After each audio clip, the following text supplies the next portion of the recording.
Good afternoon, Year 3. Right, we're ready for another chapter of Codename Bananas. This time we're on chapter 5, which is called Granny Spittle. Eric! The voice yelled again. Now the boy blushed redder than a postbox. The crowd looked around to see who this person was with the incredibly loud voice. Good afternoon, Grandma, replied the boy weakly. Don't you good afternoon, Grandma me, boy. You're in almighty trouble. I ordered you to come straight home after school, but did you? Oh no, you had to come here to the zoo again, didn't you? There was no answer to that. Eric was busted. The old lady batted the crowd out of the way with her ear trumpet. Bish, ow, bash, oof, bosh, ah! Look at you, child, she exclaimed, spotting that her grandson was covered in gorilla spittle. Your face is filthy. Then the old lady did something Eric and all the other children in the world loathed. She spat on her handkerchief and began furiously rubbing away at his face. Now Eric was covered in granny spit instead of gorilla spit. The boy wasn't sure which was worse. As if that wasn't a punishment enough, Grandma yanked him by one of his sticky-out ears. Come with me, she demanded. I bet this was all your Uncle Sid's idea. That man is always filling your head with silly ideas. Uncle Sid had nothing to do with it, lied Eric. What did you say? Demanded the old lady, cupping the ear trumpet to her ear.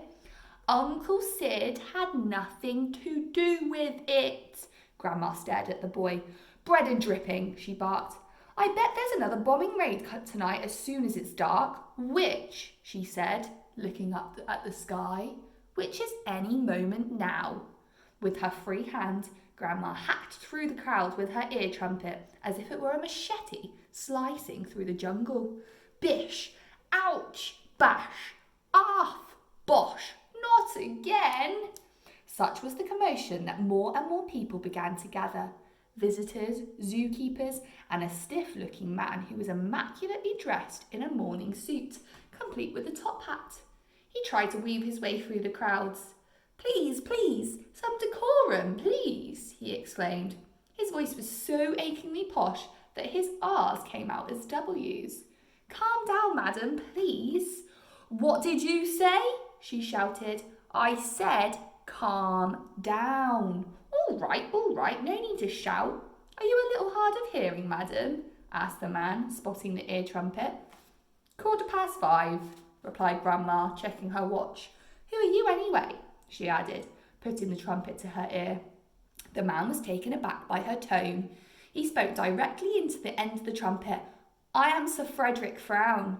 Frederick? The old lady scoffed. What kind of name is that? Frederick?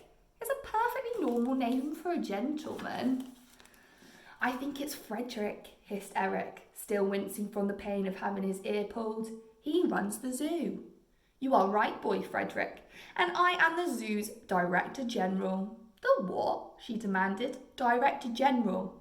Director General? What is a Director General? He is the Director General, Grandma, said Eric. How many times do you need to be told? Bawled Frown. Director General. There's no need to shout, dear, she shouted. I must politely ask you to leave the premises. The premises? She asked. Yes, the premises, with haste. Don't you worry, we're going. The lady marched off. On each of her steps, Gertrude blew a raspberry, making it seem like the old lady was blowing off. So there he is, shouting at Eric, Sir Frederick Frown, and there's Grandma rushing off. The crowd roared with laughter. Ha ha ha! Oh my goodness gracious! Exclaimed Sir Frederick.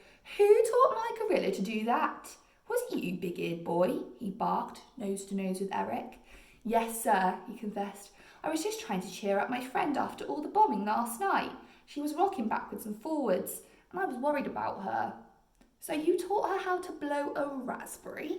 Yes, sir, replied the boy sorrowfully.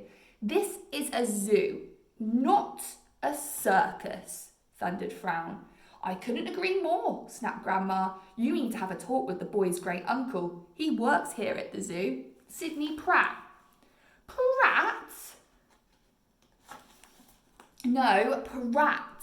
Grandma had dropped the zookeeper in a massive pile of elephant dew, which, by a staggering coincidence, is exactly where Sid already was.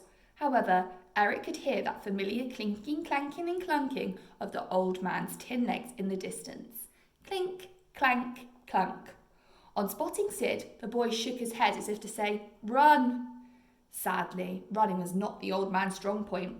"Do you know this boy Pratt?" demanded Frown. Eric shook his head. "No," lied the man.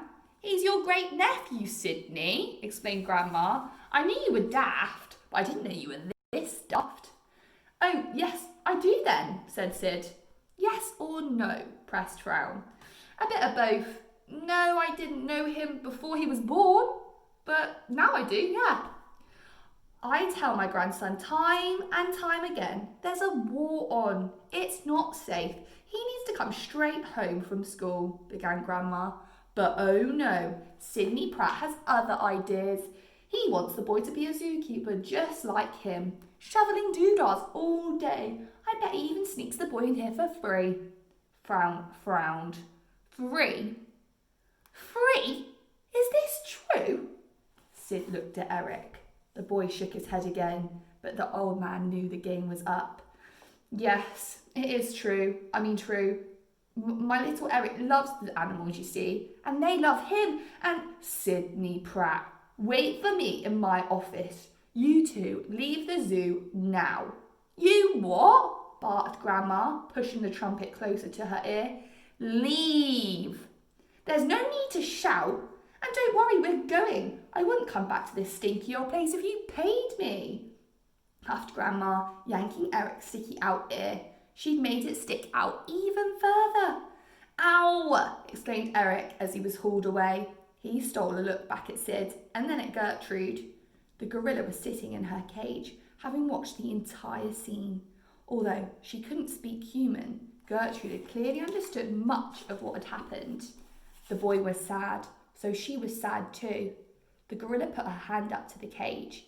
It was clear she didn't want her friend to go. "Hee-haw!" she cried after him, offering a little wave goodbye.